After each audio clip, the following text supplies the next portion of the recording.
My job is to like transform that product into something that we can consume that is enjoyable. And it's just what you see, like that's not even real, right? Like I'm in my basement of my condo, like this is real. Fear and like, you know, fear of failure, like a lot of frustrations related to failing, a lot of insecurities that come out of that. Hi guys, I'm Pack from Newbery Street Roaster, and today we are interviewing Evan. Hi. Yeah, so my name's Evan Piepenbrink. I am the owner and roaster behind another coffee company based in Boston, Massachusetts. Where can we find you? I have a website. I'm direct to consumer. I do a lot of selling mainly through my website and using, you know, Instagram for marketing, but I also have done some pop-ups in the past at cafes in like Brighton. And as you can see, we're at this table. This is I have one of my roasters here. It's like a small 500-gram roaster that I do a lot of my profile roasting and my sample roasting on. And then I also have somebody that I'm renting time with on their roaster that they have. It's like a 14-pound mooring. So, yeah. Evan is someone who actually I admire as well, being a roaster in Boston, and I've seen him everywhere, right? And to be honest, Evan is everywhere in Boston. Behind this coffee bag, another coffee right here. Yep. And yeah, I'm very excited to share what we are about to learn about Evan. Maybe I could start from why coffee? Why do you start to come into coffee work?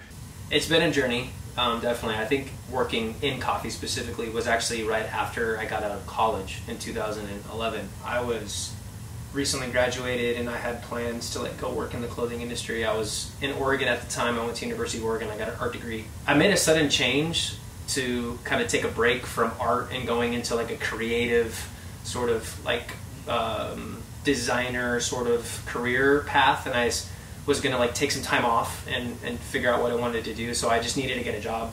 And so the closest thing that I found that was interesting in that time frame was like I actually just got a job at a Starbucks. If you go to a Star Market, like if you're in the Boston area, or like a Target, and they have like little Starbucks kiosks inside of those stores, like that's where I started out. I was a barista at a really small kiosk in a town called Springfield, Oregon. It wasn't something that I was like really planning on doing long term, but the more I learned about coffee and, you know, Starbucks, their training program, you have to try like every single coffee that they sell. And I tried every single coffee and I was like, whoa, like all these coffees do taste different. And I was kind of interested in that. I was like, why does coffee taste different? What is the reason behind that? And I think the other part that kept me in coffee was just learning how much work goes into it and like sort of the agricultural side. So my mom grew up in a farming family, and I was exposed to like the farm life at a young age. So, and once I learned that, I was like, oh, wow, like this is crazy. So like my mom's family, they're farmers, but they're not coffee farmers, but I could sort of attach a lifestyle similarity early on. You know, for me it was like impactful because I really respect like the work that my mom's parents did and like how she was raised and like sort of the amount of work and responsibility that goes into that lifestyle. So I could attach that to coffee early on. I didn't really get into like wanting to go see coffee farms until like 5 years after I started at Starbucks. And that was when I really got this idea like I want to go to where coffee is grown and I want to like discover that world.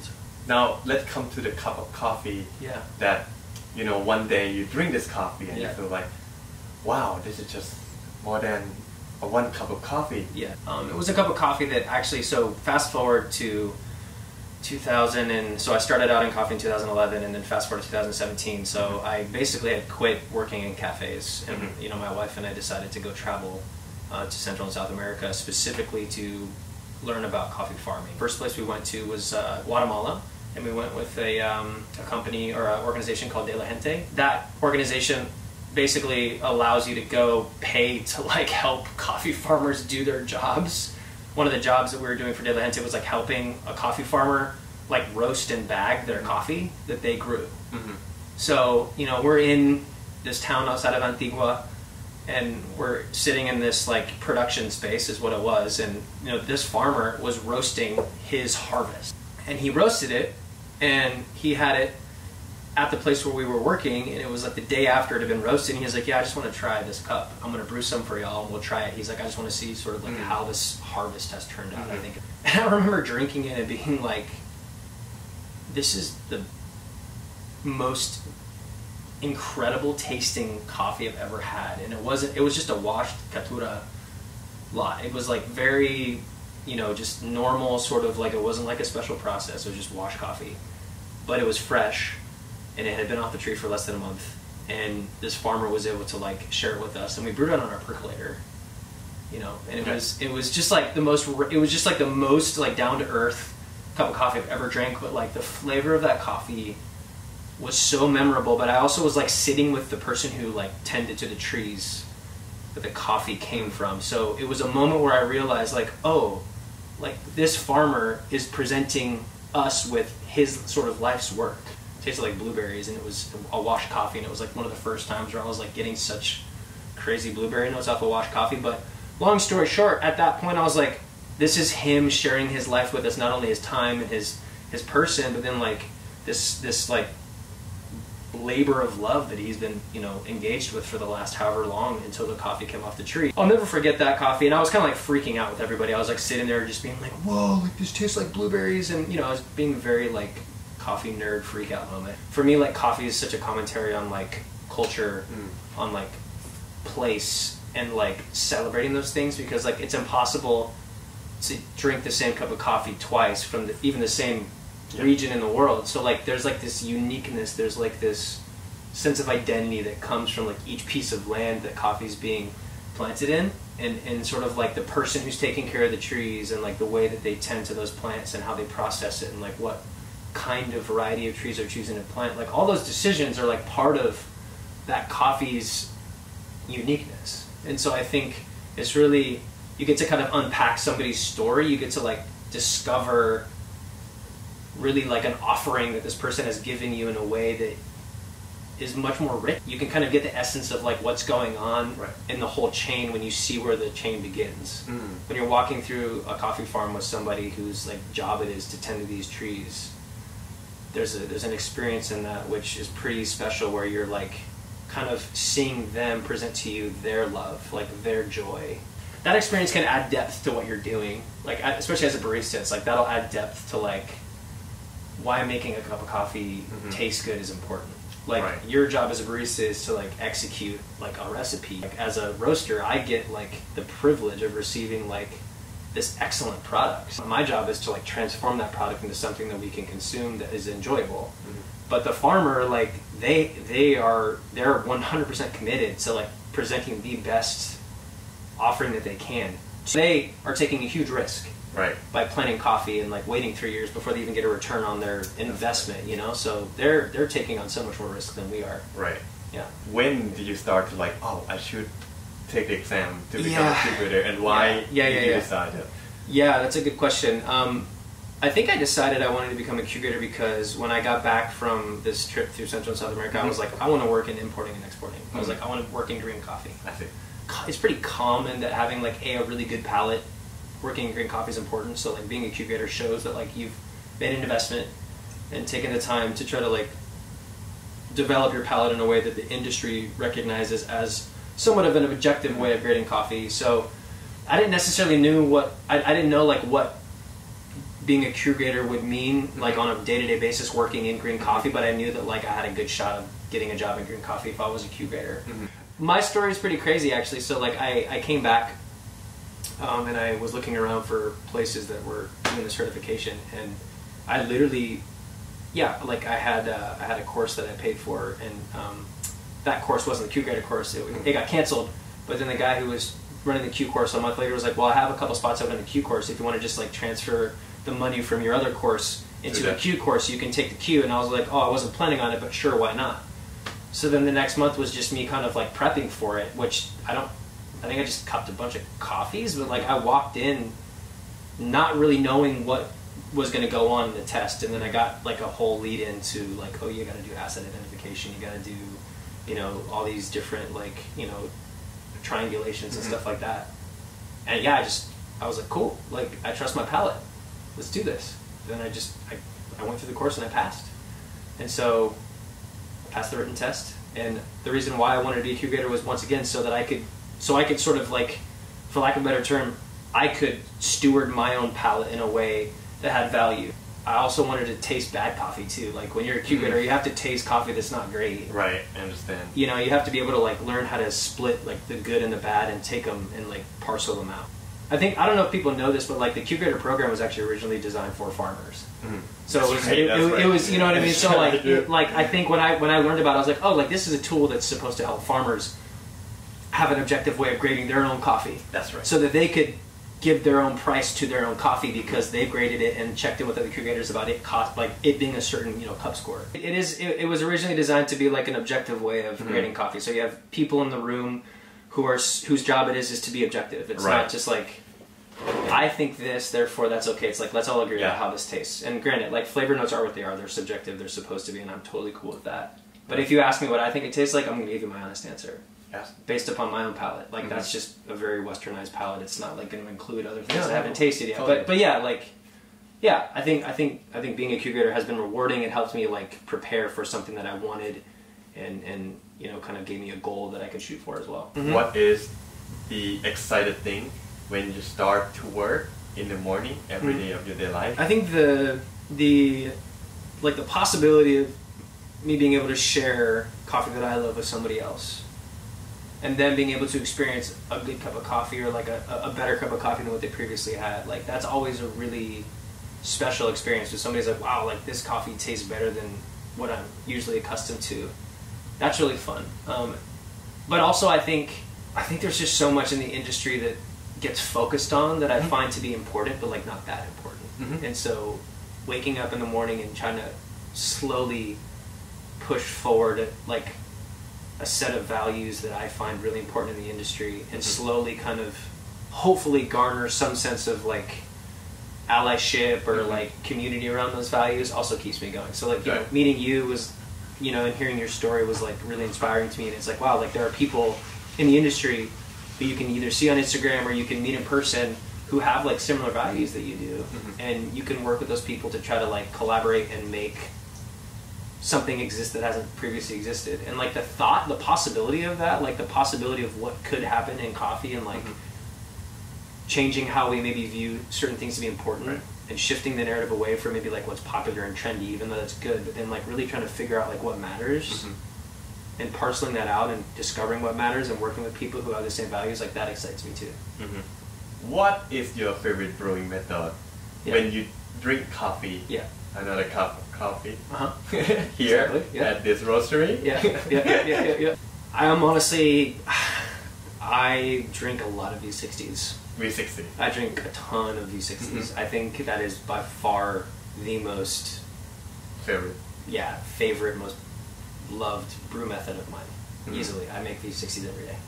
V60 every day? Every day. Yeah, every day. Just love V60. Yeah, I mean, I love filter coffee. So, I mean, I whether it's a drip coffee machine that I have at home or a V60, like I love filter coffee. So, coffee, black, made on a V60 or drip or whatever, I'm always going to gravitate towards that first. So yeah, please, if you drink the coffee from another coffee, use V60. I mean, I do a lot of like quality control on V60s and when I do cupping, but like if I ever want to see how a coffee tastes, like I'm probably making a V60 of it. Outside of coffee, what would you like to do? What's your hobby? Like outside of roasting coffee, I know you must have something that's different. Maybe it's music, maybe... So hobbies I enjoy outside of roasting coffee. So I grew up playing tennis, and I mean I like it. Like it was one of the first sports I learned. I really enjoyed playing tennis, and I took it really seriously. Was really competitive all through high school. So I still have that love for it, that joy for playing it. I also, when I lived in Oregon, I got really into like cycling. So I bought my first road bike when I was in Oregon, and I was like riding it around campus when I was in college. But then also like I went on long road rides out in the country, and that was really, for me, that was like a really meditative, like therapeutic thing to do. I like music a lot, as you mentioned. I love sharing like new bands, like learning about new bands that other people like, and listening to new artists and kind of discovering new kinds of music, listening to all different kinds of music. Did a lot of like fine art in college, so I like was a painter. and I really enjoy painting. I just haven't done it in a while because like life sort of took a turn, and I put art on the back burner. And now I'm kind of getting more back. I'm like getting into it more. But those are probably my favorite hobbies. Some of the skill sets that can cross over, like I'll just give an example. Like with tennis, like you first of all have to be really into like repetition. You know, so just like in tennis, like when you hit a shot, like everything's connected. Like how you start, how your body's set up, how you like hit the ball, and how you follow through all play into the next shot. With coffee roasting, it's exactly the same. It's like you have to have the right start temperature. You have to know like how fast you want your roast to be at a certain point, and you have to like pay attention to how you can slow down the roast or speed it up. And you have to pay attention to the details, and you only get there by doing a lot of roasting. So doing the same thing over and over and over and over and over again, and just taking notes about little tiny alterations that need to happen. And I guess that's not for everybody. Like if you're not into like monotony, like I wouldn't suggest roasting for you. What would you just suggest to other people who want to take the same path with you? Yeah. I mean, my path is, you know, I was a barista for most of my time in coffee, and you know what I've realized, sort of 6 months into owning a business and running it full time, right? So I've another coffee company has been in existence since 2021, but I've only been running it and operating it on a full time basis for 6 months. So now that I'm doing that, like what I'm good at in coffee is what I'm doing only 20% of the time. So like I'm good at training baristas. I'm good on bar. Like I'm a good barista. Like I can handle any shift. It's fine. I'm cool. But like I'm good at tasting coffee. You know, I have experience with that. But like I'm only doing like tasting and like in quotes roasting like 20% of the time. Like the other 80% of my time is like learning new skill sets, or like not wanting to learn a new skill set, like avoiding learning a new skill set. So it's like you really have to be honest with yourself and say like, all right, like you signed up to be like, you know, a business owner and like owning a coffee roastery, but like I didn't really know that like most of my time was gonna be allocated to things that I'm like kind of not good at. And that's really frustrating. So there's a lot of like fear and like you know, fear of failure, like a lot of frustrations related to failing, a lot of insecurities that come out of that, a lot of difficult, you know, lessons that you learn because you might be making mistakes, and like you have to be okay with making mistakes. Like whatever you see posted on Instagram, like that's just what you see. Like there's a lot of mistakes, there's a lot of prep, there's a lot of other stuff that happened before like that one moment got captured. That is beautiful and gorgeous. I mean, like, and it's just what you see. Like, that's not even real, right? Like, I'm in my basement of my condo. Like, this is real. Like, I'm not in this really beautiful space that was able to like come to fruition because of years of not having a beautiful space and wishing I did. You know, so it's like that work behind the scenes of you learning how to do the thing better that you need to do better at. Like, that's what you do. Like, that's your day to day.